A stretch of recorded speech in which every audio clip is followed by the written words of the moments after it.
What's going on, Mountaineer Nation? Welcome into the Oklahoma State live stream reaction of the Country Roads webcast. Got Steven here with me. What's going on, everybody? So, bad loss for the Mountaineers there. I know all three of us kind of predicted a loss there, but I think we all expected, and as I'm sure everyone else did, a little bit better performance than what unveiled there on Saturday. But WVU falls 24-3 to Oklahoma State. Just opening thoughts, Stephen. Whatever you want to lead off with here in regards to the loss to Oklahoma State. Yeah, I think we all were kind of impressed with how West Virginia was looking out of the two games out of the bye week, and then, like you said, I don't think anyone expected them to take that far of a step back. This week, I don't know if anybody that I talked to yesterday thought we was going to play that bad. But I will say, I give a lot of credit to their defense. Oklahoma State's got a defense better than any that I've seen in a good while. There's a lot of guys. Yeah, there's a lot of guys, especially up on that defensive front that they have that are going to play on Sundays.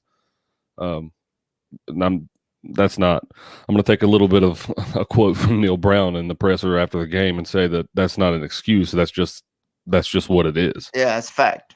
That's a fact. But West Virginia did not play like they wanted to play yesterday. Defensively, I thought we played pretty well through pretty much the whole game up until about halfway through the third quarter, and then I think they just kind of got gassed and they didn't have anything left in the tank.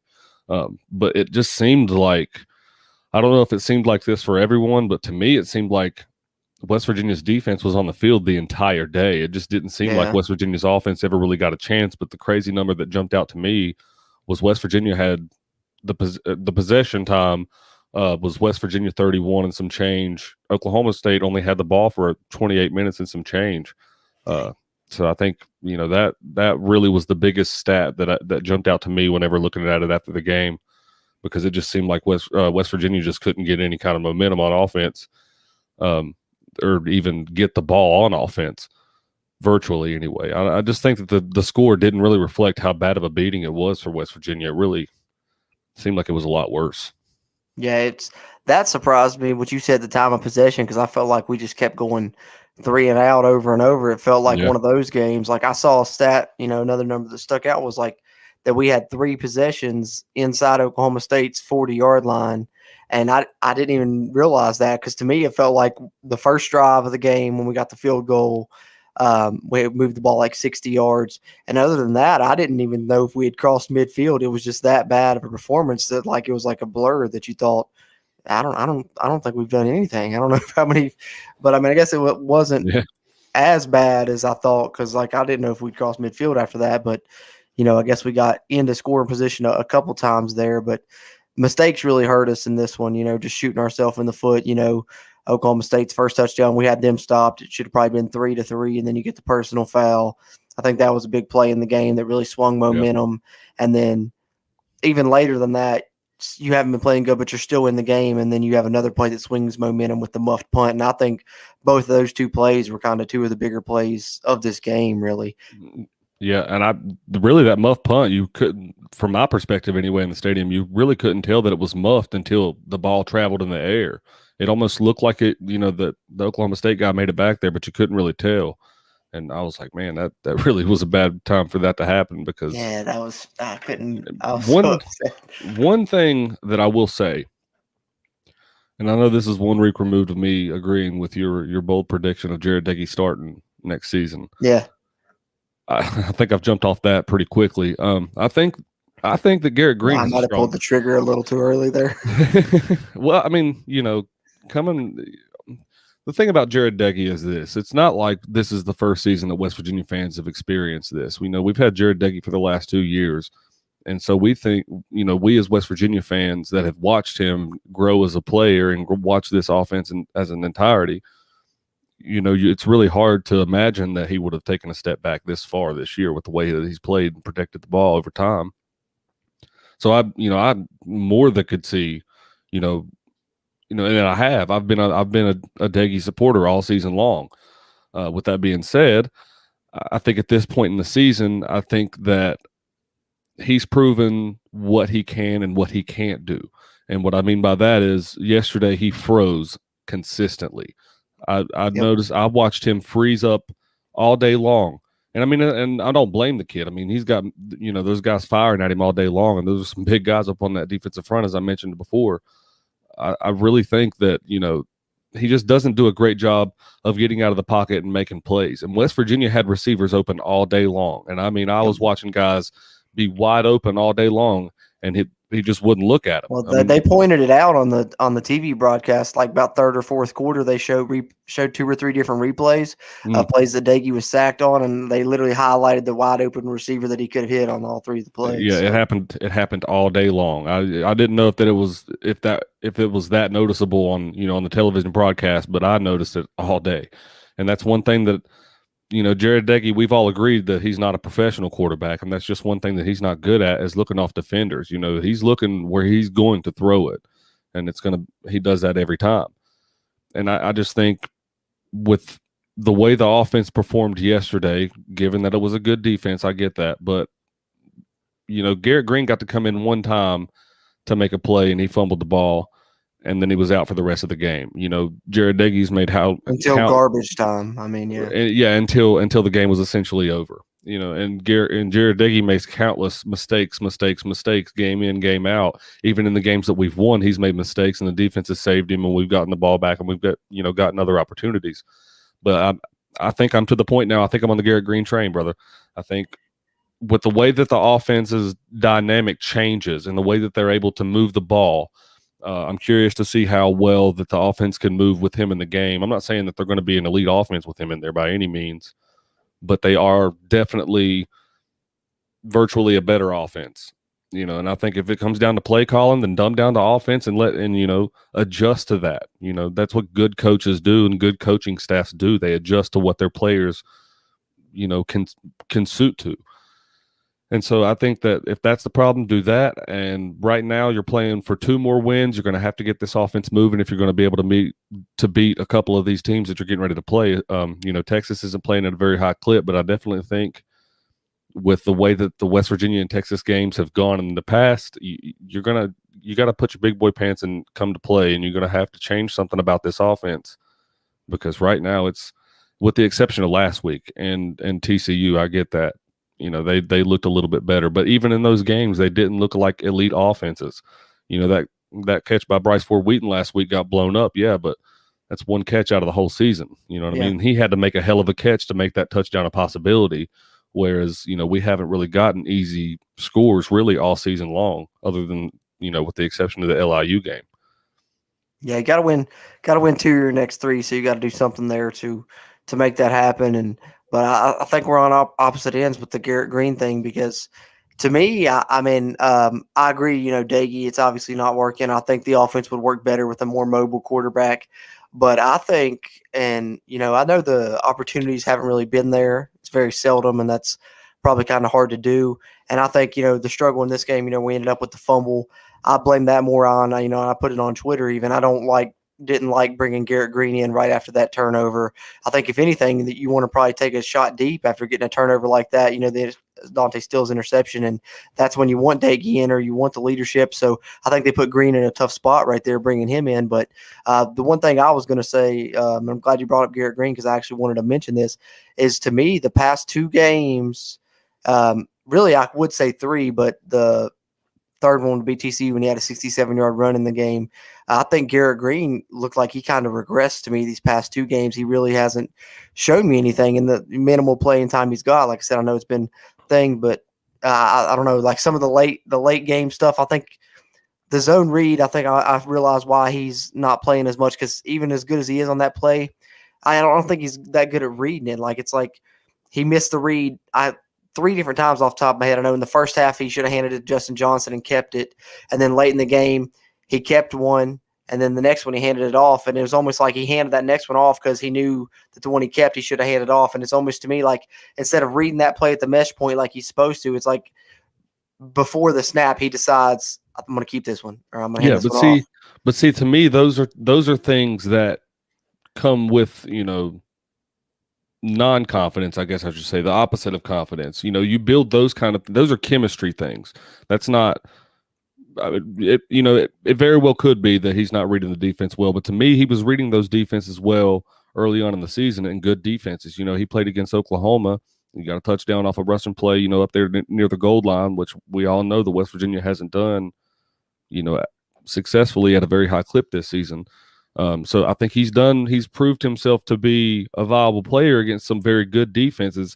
I think that the main thing in my mind, that Garrett Green struggles with is, even though that he's, a supporter of Jared Deggy, that's his teammate, and they have, a strong bond, which I love that.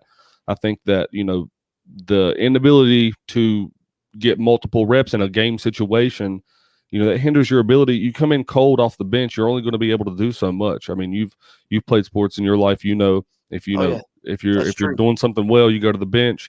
It doesn't always, it's not always the same thing whenever you come back off the bench. You're going to be a little bit cold. So I think, like you said, it's not a good idea to switch quarterbacks right after the turnover. I think, again, it's not a good idea to not let Garrett Green see the field essentially until the game is over, until late in the fourth quarter, right after he fumbles the ball, because I don't put that entirely on him. I mean, yeah, he's got to do a better job of protecting the football. But when the kid, I mean, this goes for Jared Deggy too. When you don't have time and you don't have protection to be able to make a play, it's very hard when that's happening over and over and over again. It's very hard for you to mentally prepare for the next play and tell yourself, okay, I got to make a play this play, when you got 3 and 4 guys firing at you that are, 2 and 3 times your size. And it's D1 football, that's going to happen, but you've got to be able to see it and have experience with it to be able to adjust and have success against it. And I think that's one of the biggest factors that's going against Garrett Green right now. And I mean, it might not pan out, and I could be wrong. I've been wrong a lot in the past, but it just seems like to me that the offense has just a better flow and a better rhythm when he's in the game, because he can make throws. He can't make throws down the field, but he can at least make those little bubble screen passes and those little over the middle passes that West Virginia has been not so successful at whenever Jared Deggy's in the game. Jared Deggy can make those throws over the middle on a long clip every once in a while. And we've seen that last week against Iowa State, and he did that well last week, but he just can't do it at a consistent rate. And that's my problem with Jared Deggy is, if West Virginia wants to be a contender in this league next year, and they want to build off of this season and not just let this season be, a foretelling of what kind of team they're going to be, I think if they're going to grow it anyway, they're going to have to make a change at quarterbacks, because after 3 seasons, if we haven't seen Jared Deggy grow yet, I just don't think it's going to happen. And I hate to say that because I've been such a fan of the kid, but facts are facts, and this is big boy football, and I have to call him how I see him, I guess. Yeah, I think the thing with Deggy that you got to address is when he has the run game helping him and he has protection. He's a good, decent to good quarterback. But if he doesn't have the run game and, is facing a pass rush and doesn't have time to throw, like I said, that's when he freezes up and panics, and that's when you get the bad side. You get a below average to bad quarterback. So, and I think with Garrett Green, the upside with him is I think that if the pass rush, is there and the offensive line's struggling, he can get out and make a play. So that is the one good thing you would have with Garrett Green that you don't have with Deggy. And I think, this offense could use more of that. So I think that with me, it's either we need to see more of Green or no Green at all to let Deggy stay in a rhythm. I don't know. I think it's just a lot of this flip-flopping and the way that they're doing it. I think it's causing problems for both the quarterbacks. I think they need to ride with one of the two, and especially when you need 2 wins to get to bowl eligibility in these last 3 games. Yeah, but and go ahead. Oh, I was just, the only thing I wanted to say was we might be sleeping a little bit on Will Crowder too. I don't know if we don't ever mention that kid. Up. They have been, but they talked up the entire team in the offseason. So yeah, and I was just going to bring up a tweet in regards to the quarterbacks. Keenan Cummings put this one out. Jared Deggy was under pressure on 51.5% of his 33 dropbacks, and that Oklahoma State only blitzed on 3 of those snaps, so that's just bringing 4 or 5. The last 2 games before that, Deggy was under pressure on 17.4% and 10%. So, I mean, you could see the difference in his play with the clean pocket for sure. So I mean, that's the thing with Daggy is, like I said, if he's got a clean pocket, he's not too bad. But that game against Oklahoma State, like you said, I think that was a game where you needed more Garrett Green, and I think that I said they put him in a bad spot there after the turnover, and that's when you get the fumble. But I think that also in turn, where the coaching staff was like, well, he's not hanging on the ball, we can't keep playing him. But I think that's a game maybe they set out to play more Garrett Green in a game where you needed more Garrett Green, and it just for whatever reason didn't work out that way, and that didn't help at all either. But the one thing I definitely want to talk about, we talk about quarterbacks, and that's always the hot topic, but the run game. I mean, we've harped it a lot, the 100 yards rushing, Neil Brown undefeated with 100 yards rushing. We worried about West Virginia being able to run against them. Hey, man, all we needed was 83 more yards. Yeah, I know. 17 yards rushing. And that's, everyone says, but the 27-yard loss on the green fumble. Okay, but you take the 27-yard loss away on the fumble, it's still 44 rushing yards or 49, whatever it was. And the thing that stuck out to me there is Jed Drenning put out a tweet before the game. Let me see. I think I've got it here in my notes. Before the game, Jed Drenning put this tweet out. Let me see here. Here it is. It says in WVU's last two games versus Oklahoma State, West Virginia had averaged 13 points a game, 47 rush yards a game, 4.9 yards per play, 21 tackles for a loss, 8 sacks allowed, 0 touchdowns, and 5 red zone trips. And you compare that to Saturday's game, West Virginia finished with 3 points, so right on average there. 47 rush yards a game, pretty much right where they were at this game. 4.9 yards a play, probably even less than that. 8 sacks allowed. They allowed 8 more, so 16 now. And then did have a red zone trip there and no points, so 0 TDs and 6 red zone trips. So the crazy thing is, the past 3 years, this game went pretty much par for the course for playing Oklahoma State the past 3 seasons. And when you look at that, and now after the game, I went back to reference it just to see, and yeah, it's all the same. I mean, they know how to play West Virginia. Yeah, and you could, that's one thing I really did want to touch on. You could tell watching the game yesterday, just seeing the interactions between both the players and the coaches. And seeing a lot of the way that the fans interacted with each other. The two programs to me seem to have a lot of respect for each other, and I know that I have a lot of respect for Oklahoma State. I like the way their program is ran, and you'd see, we all know how West Virginia fans can be, but you've seen a lot of. And I mean a lot of black and orange and people in blue and gold coming up to them, thanking them for coming to Morgantown. Even I had a conversation with a guy in a Josh Fields jersey for Oklahoma State and told him I liked his jersey choice. And he was telling me how, he knows Josh Fields and told me a whole story about that, which I could digress on. But, I think that the two of these teams have a lot of similar types of programs, even though Oklahoma State's been, playing at a more high success rate in the past 5 to 6 years, it seems like, than West Virginia.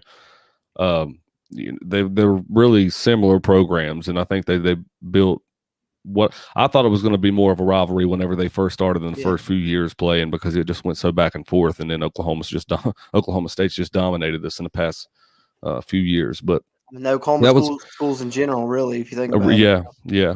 But I did want to touch on that. A lot of, you normally see West Virginia fans, and, they're not so nice to the opposing fans. Not always, but not normally, so nice to them. But yesterday it was really, I thought it was really cool to see. You see a lot of West Virginia guys going over and helping Oklahoma State guys up and things like that. And, I really enjoy those types of things, because it's nice to have respectful opponents every now and then, that you can have respect for and know that each team appreciates the competition of the other side. Yeah, absolutely.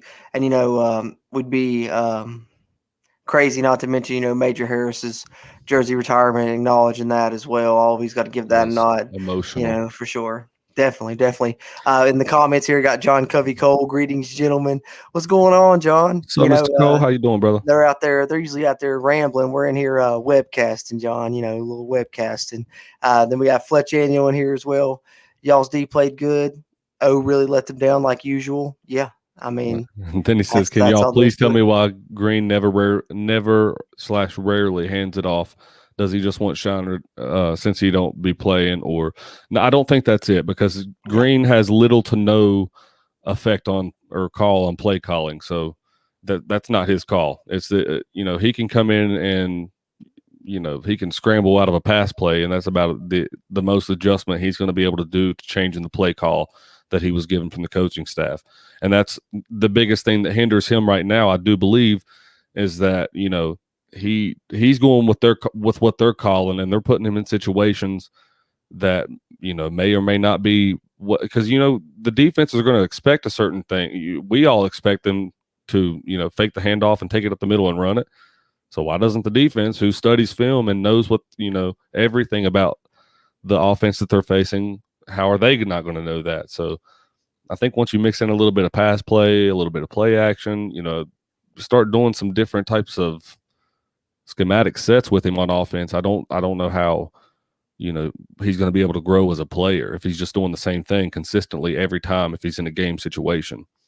And he made some good throws yesterday towards the end of the game, and I know that's against the the second and third string players, but even still, the throws are throws. Yeah, and that's like I touched on a little bit earlier when we first were talking about the quarterback Fletch, but to me it's I think that he just has trouble making that read at the mesh point on that, read option RPO play. I think it's almost looks like before the play he decides I'm going to keep this one or I'm going to hand it off. And, maybe that's something that'll come with experience. That's something that we were saying for sure. Yeah, he's still young. You got to remember that. Yeah, absolutely. Absolutely.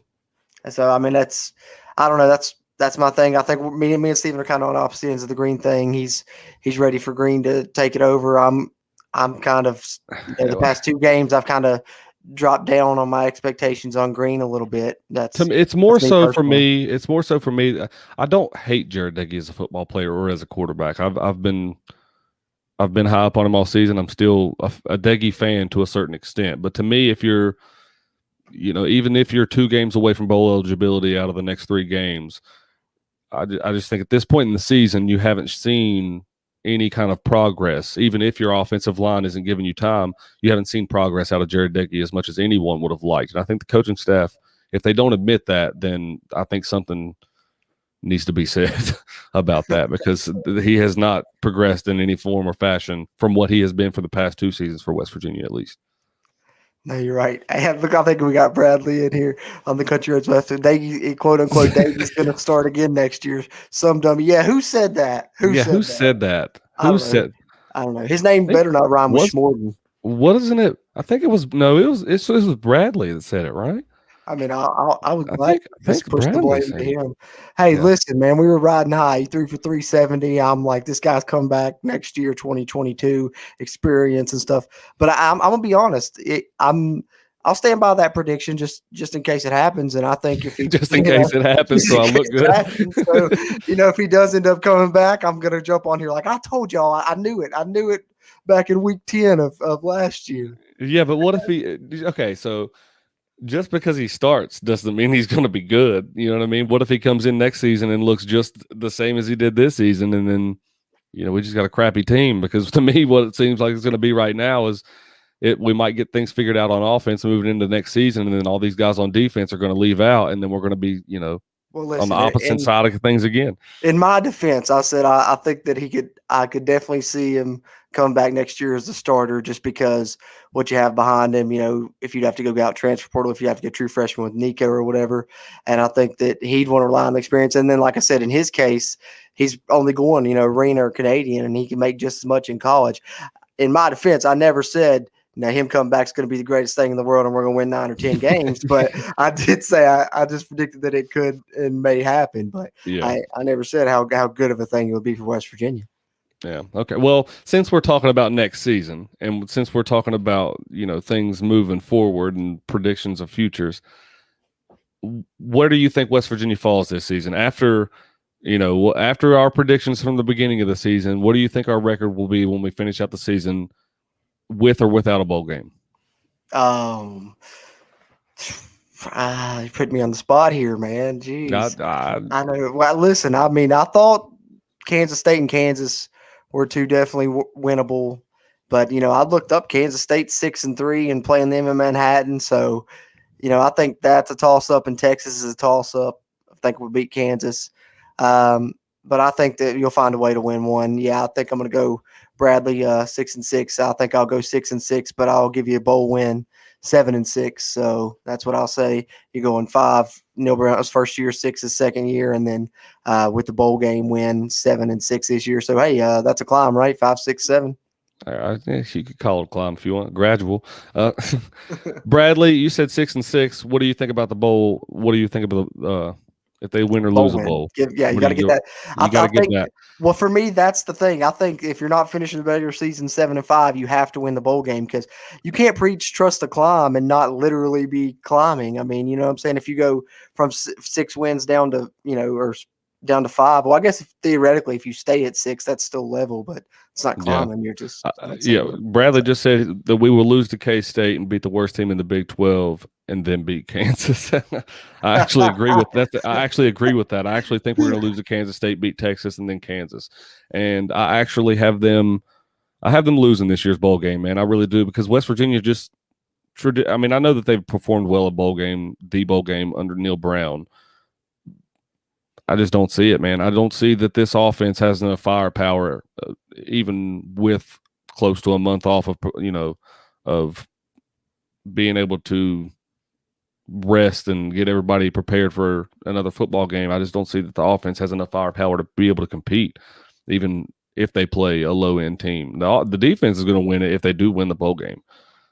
So what do you think? 6 and 7 more likely, or I think 6 and 7. Yeah, I hope not, because I'd love to see Neil Brown be like undefeated in bowl games, one of them coaches that always win the bowl game, and that's kind of what I put my chips in that he will be. But if he wins the bowl game, hard. Bowl games are funny and they're hard to predict. They're very funny. I think bowl games are the March Madness of college football to me, because you never know who's going to win. You know what I mean? Like, who would have thought West Virginia would have won 70-33 against Clemson? Again, in a game against Sammy Watkins and DeAndre Hopkins.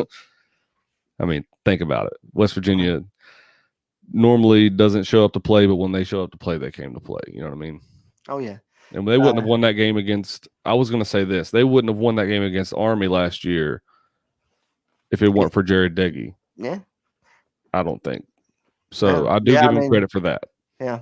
So, John Covey Cole says, "B Rad from Malibu." Yeah, I know he's at work, can't be on here with us, but he's hopping in the comments. At least that's Big Bubba B Rad Bradley for y'all the listeners, as y'all know, always Big Bubba on here on the football show with us as well. Fletch Daniel says 5 and 7. I mean, it's not out of the realm of possibility, I guess. He said, I've said that damn near all year, and y'all thought I was just trying to be funny. Well, I mean, preseason, I thought you were crazy, but hey, maybe maybe us West Virginia fans have the gold and blue glasses on too much. Well, if we did get told one thing by a coaching staff and then see a completely different thing when we see in the field, it'd be a little bit different. But I guess that like the Iowa State Jarrett Dagey is practice Jarrett Dagey. That's the only thing I can. That's practice Jarrett Dagey. That's practice Jarrett Dagey. That's the one that they saw all off season and stuff. Is Iowa State Jarrett Dagey? Yeah. Oh man, I could say a lot of. John Covey Cole, my crazy ass picked us going 9-3 this year. I did too. That's the same. That's the same record I went with. Preseason. Yeah, I thought the same thing. I think a lot of people in this fan base thought that they were going to play that well this year. With Steven, the way the defense you had 8-4. Yeah. And Bradley, Bradley I got to rag on Bradley. He called out my Jarrett Dagey 22-star prediction. Bradley had 10 wins, so let's just go there. Even though I feel bad for mine, at least I wasn't the highest on the show. Even Bradley went 10-2. Yeah, Bradley had his little blue and gold. He had the whole suit on. He had the glasses and the top hat and the cane and everything. It wasn't just the glasses. He had he had a telescope. He had on that suit. You know that suit that Bob Huggins wore that one time. Bradley was like wearing that on the show. Yeah, with the logos on the legs and everything. Yeah. But no, I mean, there was a lot of optimism. I mean, even when I watched the Sportsline prediction show, Greg Hunter and what's his name on there, they both, they're both usually kind of pessimistic, and I think both of them said one said 8, one said 9 wins. So a lot of the stuff we were being sold in the offseason, it was, everyone was pretty optimistic, but Bradley said, "But I'm closest to having the best prediction on what games we would win." Yeah, he is winning the season prediction table right now. Yeah. Well, when you pick every game as a win, that's not that hard, buddy.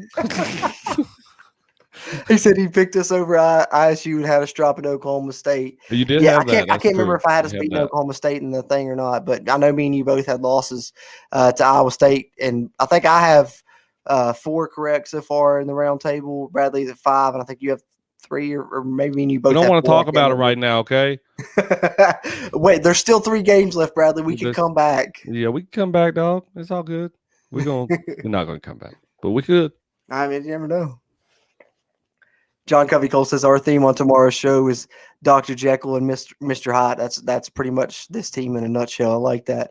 The tale of 2 teams. The team we saw last week could be anyone in the Big 12. Unfortunately, we can't field that team every week. Yeah, consistency is the issue with this team, 100%. I mean, that's what we were talking about earlier. The consistency at quarterback isn't there.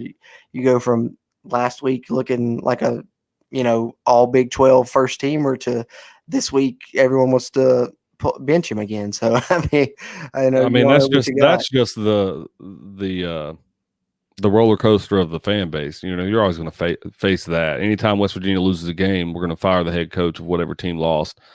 Every time we win a game, that person's a legend. We're going to enshrine them in the West Virginia Football Hall of Fame for the rest of their years.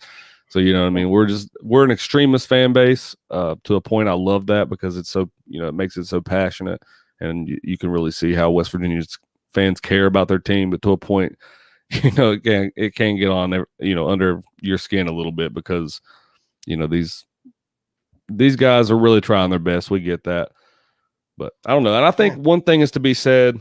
This is a little bit off topic, but I think one thing is to be said for how West Virginia isn't the only team to do this year. I was talking about it earlier.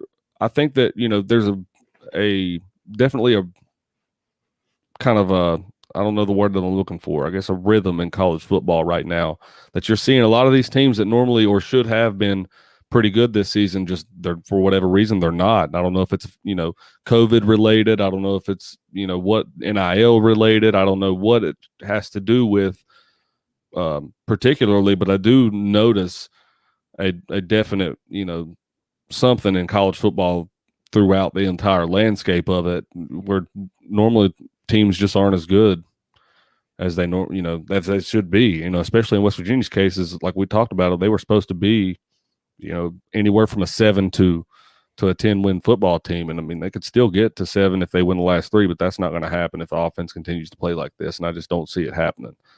But I don't know. I think West Virginia, with the recruits that they have coming in, I think that that's really the thing that West Virginia fans need to be excited for, because right now that's what you need is that. Because that's, Neil Brown, he even, talked about it. His worry going into this game was you play 2 straight physical games and you're about to be in another game where it's going to have to be really physical. And, the roster's thin in spots. And I think, as it continues to get classes, that roster's not going to be as thin. So if you have those physical games, you got the depth behind those guys that you can rotate other guys in or whatever, and not have to worry about players being tired or beat up or what have you. And so I think, that moving forward, definitely recruiting something you can look at that's on the uptick and bright for the future. But I do like the Dr. Jekyll and Mr. Hyde thing. Gonna have to tune into the Mountaineer Ramble tomorrow night to see that, because that's a good way to describe this team for sure. Bradley says he has us winning the last 3. Well, I hope you're right. I mean, if you end up being right on those, you'll win the season prediction roundtable. I don't want you to, but I'd rather see us finish at 7-5, and I'd be happy with that. Well, I will. You want to mention that. I just don't see it happening. Here's two more stats that I'll throw out at you. And one of them, John Covey Cole just mentioned, and that was the lowest amount of yards that West Virginia's put up in total offense in 27 years. If that's not a crazier stat for you, yesterday was the lowest number of total offense that Oklahoma State has allowed in 20 years, since the year 2000. And I forget what exact school that it was against. West Virginia, what are they, 133? Right? 130, I think 133, yeah. 133 yards of total offense yesterday. You don't put that kind of numbers up if you're, progressing as a football team. You know what I mean? You're not going to be it's one thing to play that bad against Baylor earlier in the season. In my mind, the score wasn't as bad, but this game was a worse performance in my mind for WVU, because for one, it was a home game. You're supposed to perform and show up in home games, and they didn't do that. And for 2, as the season goes on, you're supposed to show progress in your football team, and they didn't do that either.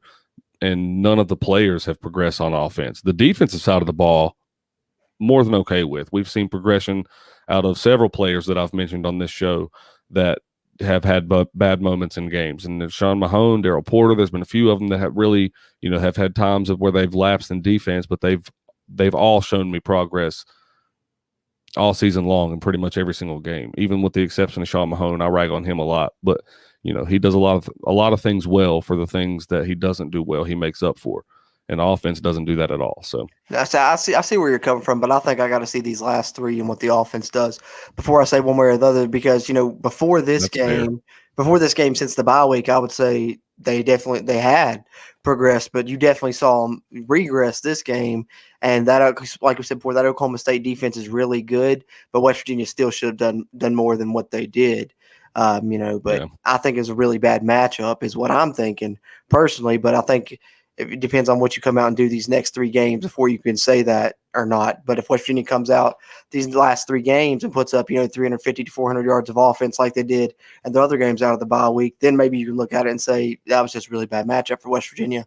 But I think the verdict's still out on that. So I'm not going to disagree with you completely on that because – yeah, I think it's still to be determined. But then Fletch and you also in the comments, when y'all going to win? When are y'all going to win a conference championship? You think realistically? I knew when Neil Brown took over. In my head, I figured it was about a 5-year rebuild. And so if you're going on a 5-year rebuild scale, that's what 2023 would be. When you're finally, probably where you can start winning some games. So I would say some 2024, 2025. Maybe you can compete for a conference championship.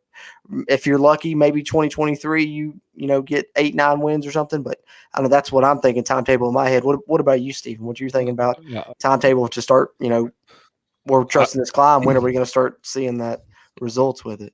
I can't disagree with you. I think around 2023 or 2024 because we really weren't left with anything in terms of recruits whenever Dana Holgorsen left this program. So I think you're right. I mean, anywhere from a 5-year rebuild would be fair to say because we still have not seen the true fruition of what the recruits of Neil Brown can be.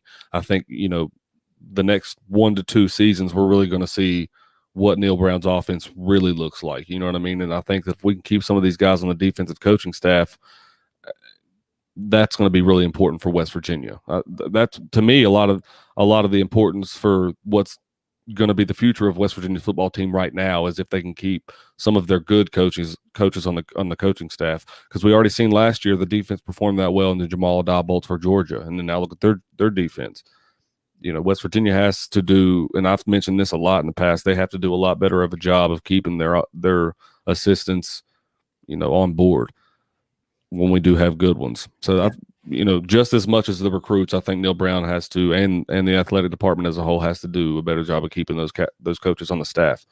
But, as far as recruits, there is without a doubt in my mind, or unless you just haven't been watching the way that the recruits, have been coming in, that this is going to be the best recruiting class in West Virginia football history, as a whole. And I think it's just going to do nothing to get better. And that's one thing I really commend Coach Neil Brown on is the way that he's been able to recruit kids to West Virginia right after the aforementioned head coach that I don't want to name again said that you couldn't recruit kids to West Virginia to win a Big 12 championship. Lie detector test determined that was a lie. That was a lie, yes. So Cliff Daniel says we're winning the Big 12 without OU and Texas in it. Would that be as rewarding winning it then? I guess he's saying if we win it once Oklahoma and Texas are gone. Bradley already responded in the comments as well, said yes. He said Texas is irrelevant, winning over Cincinnati in a full Big 12 slate is just as good in his opinion. I'm going to say, would it be as rewarding to me? No. I definitely want to beat Oklahoma and I want to beat Texas, but just play devil's advocate. Did I care when we were winning from 2005 to 2007, the run we went on there, and when we won, 7 Big East championships in 10 years? Did I care that Miami and Virginia Tech weren't in the league when we were doing it? No, because we were winning conference championships. So, in that, I say I'm not going to care Oklahoma and Texas are in the league. If we're winning the conference championships, I'm going to be happy regardless. I was going to say, if you're winning those conference championships and going to a college football playoff year in and year out, it'd be hard to argue that West Virginia fans wouldn't be happier with that than where they're at now, and if they were to be, you know what I'm saying? Like, it's just, you're never going to beat Oklahoma and Texas every single year like they beat us. Like, it's just not going to happen. No. As much as I'd love it to happen, it's not going to. So I'd definitely take, beat Cincinnati, which I'm not. Cincinnati's a damn good program. Yeah, you know what I mean? absolutely. They are, they're not a blue blood by any means, but they, in the past decade or so and beyond, decade and a half, you could even argue, have been consistently good at football. And I can even remember back when West Virginia played them in the Big East days, that was one of the main teams to watch out for every single year, other than Louisville. I definitely don't discredit Cincinnati whatsoever. I have a lot of respect for their program as well. Yeah, absolutely. Dustin Reed in the comments chiming in. ESPN announcer called it. This loss is on Daggy. Yeah, he didn't have a lot of time, but they were calling plays to get the ball out quickly, and he wasn't seeing the field. I just don't understand how you have a game like he did against Iowa State then come out like this. Maybe he parties too hard up in Morgantown or something. I don't know. I mean, you know how Morgantown is. It's hard to tell. But, yeah, no, I agree. We touched on it a little bit earlier when we were talking quarterbacks, but that's the thing with Daggy and as well as this team. We touched on that as well as just kind of consistency.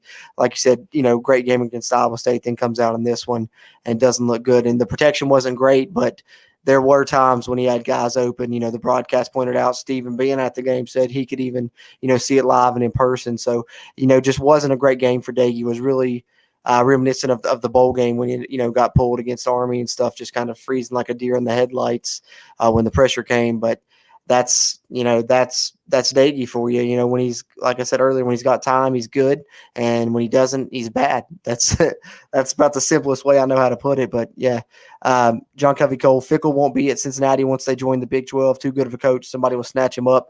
Yeah, I would not be surprised at all to see that happen. Yeah, because Cincinnati coaches are a lot like West Virginia coaches. Open. Yeah. I mean, if SEC job comes open, bigger job, yeah, he's going. Yeah. Well, even ironically, I just mentioned Jamal Adai. We got him from Cincinnati, I do believe. From he not came from Cincinnati, came from Arizona. I think he was at Cincinnati at one point. I don't know. He was at Cincinnati as a running backs coach. As a matter of fact, he didn't even coach the defensive side of the ball up there, which I thought was I thought that was kind of weird when I seen it. Yeah, Fletch Annual next year, your offense is going to be nice, and your defense is going to be like your offense was this year. You heard it here first. I mean, looking at it, the offense is definitely going to be more, returns more than the defense does next season. But I even said that earlier. I think as long as West Virginia has Jordan Leslie, though, the defense is going to be, at least decent. I think the defense will be able to hold its own. I would love to say that and agree with you, but I said the same thing whenever we had. Tony, what's his last name? Why am I having Tony Fields? No, the defensive coordinator. Oh, Tony Gibson. Tony Gibson. Yeah, I don't know why I couldn't think. Gibby. Yeah. I said the same thing when we had Gibby because I gave all the credit in the world to Gibby, and we still came out and had a flat defense that year. So, you can I'd give all the credit to Jordan Leslie, and I think he's a great defensive coordinator, and I'm not saying that they won't, but if you don't have the talent to be able to, produce on the field, there's only so much you can do as a head coach or, as a defensive coordinator. But with that being said, I think West Virginia's got a lot of good talent coming in on the defensive side of the ball. So that's what I was going to say. I thought they was going to take a huge step back this year, and statistically they have, but statistically they're also still a top 25, top 20 defense nationally. When we thought, we lost Tyke, we lost Rashawn, so that's just why I say I put the faith in Jordan Leslie after that, because after I've seen it this year, I'm like, what's to stop him from doing the same thing next year with a bunch of other new faces? Yeah, Fletch says I'm hoping that Nico ain't a bust because the WV fans riding heavy on him and putting all into him.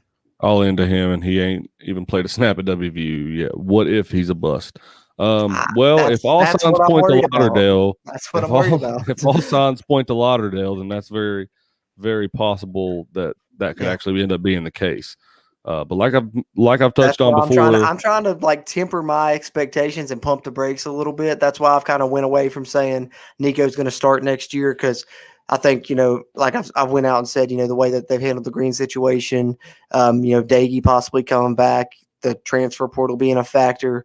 I think that Neil Brown has shown that he wouldn't be likely to start a true freshman, but Nico, I think, is very talented. But I'm pumping the brakes on that just to temper my expectations personally, because with my expectation with experience with WVU and recruits in recent years, I'll just throw some names out right now: Oscar Sheboy, Issa Ahmad, William Crest, Ford Childress, Jason Gwaltney, and so that's why I'm trying to temper my expectations. No, I'm a lot like you. You know, I was higher up on the train of him starting next year, but like you, I think that the way that he's handling the Garrett Green situation shows me that he does not trust young quarterbacks, and I think that might actually bode well for Nico moving forward with West Virginia if he decides to stay, you know, with the program, which I hope he does. You know, it might not be a bad idea for him to sit in redshirt for a season and let Garrett Green or whoever it is next year have the offense and grow behind them, because I don't think Garrett Green's a person that's a bad leader for someone like Nico, because Nico and Garrett's game is very similar. You know, they're both dual threat quarterbacks. They both, you know, are very good at running the ball. I think Nico probably has a better arm than what Garrett Green has, stronger and more accurate. But I think, you know, that's going to be a hell of a quarterback room. I think the only thing that is going to make it to where Nico wants to transfer or not come to WVU, though, is if they recruit another person in his class. I don't think the competition is what he's trying to shy away from. I mean, you're going to have competition anywhere you are recruited to as a quarterback. So I don't think that's going to be the issue. I think it's going to be if he has to compete year in for the first 2 years at least with someone in his own class. But I don't think West Virginia's going to end up doing that. No, I think that Nico's going to be the only one in the class, and I think he's going to come. And I think, you know, I think if he has to redshirt, I don't think he's the type that's going to leave if he doesn't start right away. Somebody said if he doesn't start for 2 years, he might transfer. I don't think that he would. I think that he's balled in, but it's hard to tell in today's game, you know, because players can, and you know, they can find somewhere to start pretty quickly. So it's hard to say, but it seems like he's pretty balled in. I guess we're getting close to wrapping this thing up here, getting close to the hour mark in this one, but you know, we also will have not the Oklahoma State. This is the Oklahoma State reaction. The Kansas State, you know, the state, too many state teams, but Kansas State preview will be coming this week on the podcast. You know, if you're tuning into this on the podcast, you're getting the pre-recorded version. We'll take this live stream, flip it into the podcast, put it on there. But we're streaming live with our reaction shows on Sunday, following the WVU games on YouTube and on our Facebook as well. Be sure and check that out. Follow us on Twitter at WVU Country Roads for updates and things like that. And then, you know, the podcast on any platform you want, blah, blah, blah, plugging away, what have you. And also check out the Mountaineer Ramble. Definitely check out the Mountaineer Ramble. Those guys will be live tomorrow night. They do a great WVU show as well. John Covey Cole, Ramble On, my dudes. Hey, man, Ramble On, and we're webcasting on over here. Yes, sir. Speaking of the Country Roads webcast, we have the Hoops edition of the Country Roads webcast up and running this year. Preview show just dropped, you know, the debut show. So check that out if you haven't already. And then, of course, they have another show dropping this week as well. So a lot coming from the Country Roads webcast. We'll have the Kansas State preview on the football side, and then a couple basketball shows coming as well. Any final thoughts on Oklahoma State or anything you want to add, Stephen, before we jump out of here?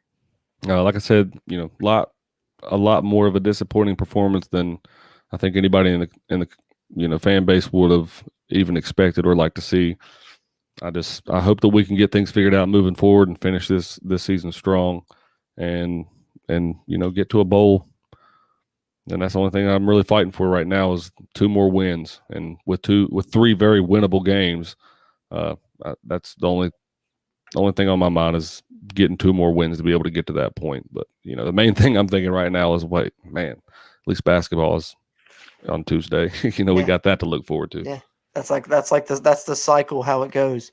High expectations for football towards the end of the season. It's basketball season. Yeah. Going good. Then then whenever you get put out in the tournament, how much longer till football? Can't wait for football. Basketball season is the real disappointing time because, you know, nothing, you know, that's the end of it for a good summer. And then, you know, you got to wait until football starts back up again. Yeah. That's the great what I was going to say when basketball, because at football, you're going right into basketball. After basketball ends, that's just when you're kind of sitting around like that meme of the guy from Narcos on the swing set. Yeah. And, you know, for us, you know, you'd think that we would because for us, where we do shows and stuff, we're like busy with football, and then once basketball starts, busy, and then once football ends, it's still busy because you got so many basketball games, and then all at once it's just a drop off, and then we have nothing to do. We're sitting here bored and not knowing what to do with our time. That's when I gotta like drop an episode just just to keep it going about like once a month. Like we had a transfer come in, and the coaching staff has seen the players lifting weights.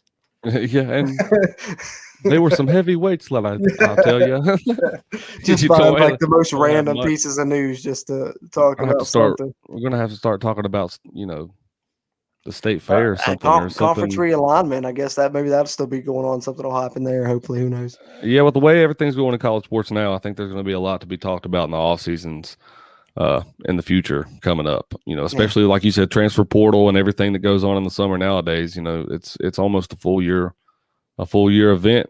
So. Oh yeah, absolutely. It's and that is one good thing we'll have to talk about. I guess I think it's about a month and a week away from signing day. I think it's December 15th or December 16th. So have that for football, and then after signing day, that's when you'll start getting some transfer portal moves. Players will transfer in because they'll only take 16 to 20 commits in that and save the rest for transfers before and after spring football. So there'll be some news coming on. Hopefully WVU basketball's got some good things going there as well. So it's a busy time, and we're going to be covering here on Country Roads Webcast. So continue to tune in with us. Of course, we love it. Always love the Mountaineers sports. Best time of the year, and I'm not saying that just because it's the holiday season coming up. I'm more referencing the WVU sports, but yeah, I do think that as bad as I don't think they're going to be a bad team. But I think the basketball team are going to surpass expectations of what they're expected to be this year, because I have not seen a West Virginia basketball team shoot the ball that well, even, that's even including the Final Four team. They weren't a great offensive team. They were a great defensive team, and they were very long in that Final Four team, and they could shoot the ball just well enough to be able to beat teams with the defense that they had. But the offense are shooting, and they've got a lot of games left to play. I get that, but the way that they played the other night, I haven't seen them shoot the ball that well in a very long time. Yeah, I think it's going to be exciting season to watch, because they're going to be scoring and hitting some deep jumpers. It's going to be fun to watch. If nothing else, you're going to definitely get a lot of enjoyment and excitement from this team. Pressing, shooting threes. It's going to be a different brand of Mountaineer basketball. It's almost more like a John Beilein team, like the way. That's what I was getting ready to mention. That's why I think it's been so long, is because John Beilein's teams could shoot, man. They could shoot, and he really liked to shoot the three ball too. And I think absolutely. And that was a lot of fun to watch. I remember, I remember one game specifically. I don't mean to go on because we're pushing on an hour here, but I remember a game. I think it was 2005. We go all night talking about WVU now.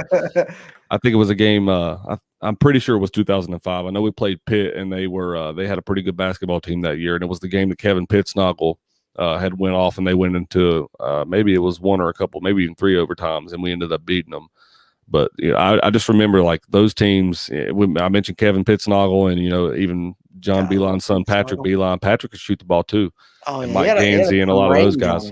Yeah, man, and Mike Gansey and a bunch of those guys, man. They had a really, what kind of team it honestly kind of a little bit reminds you of this year is. I hope so.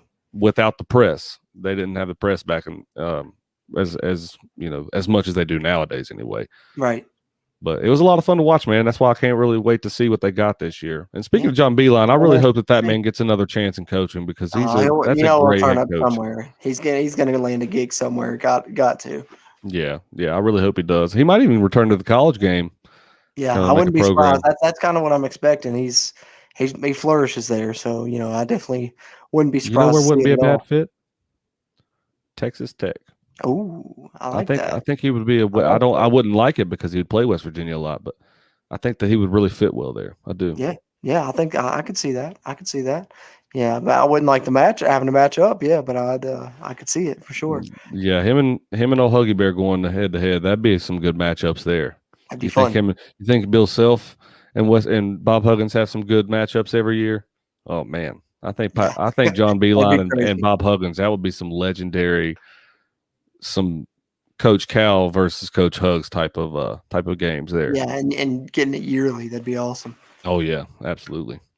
For sure. Also, I don't like Coach Calipari anymore. Really? I'm not a big fan of him, man. I think the Sheboy situation, or yeah. I think it was more so the Sheboy situation because yeah, I can see it that. wasn't that he transferred there. I get that. I'm all for guys, fit in their own situation and things like that. But the way that Coach Cal handled it, you know Yeah, what I mean. There's not anyone that can convince me that Coach Cal called Coach Huggins beforehand and let him know that was what was going on. I thought, to be friends, it's a pretty shiesty thing to do. I didn't respect the move at all on Coach Cal's part. No, I agree. I think it was definitely some backdoor talking through some backdoor channels and stuff for, Oscar to, start the way he did and then drop out and then, just the way it went down. I definitely, I agree. I could see that. I could see that 100%.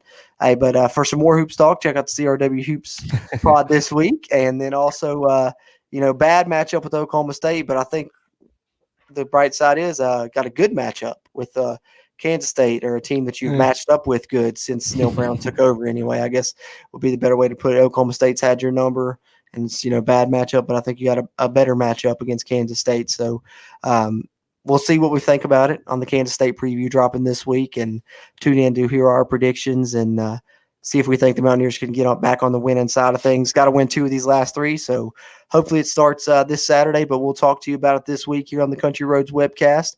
As always, I'm your host, Jordan, for Steven and Bradley, who's not here with us, but he's been in the comments and tuning in. But all 3 of us will be back together this week. And then, of course, CRW Hoops, catch Bradley, Steven, and Ryder dropping that out. And find us on any platform you like, Country Roads Webcast. Subscribe, share us around, continue to grow through Mountaineer Nation, hopefully. And we'll do this again soon. We'll see you next Sunday for the Kansas State reaction live stream.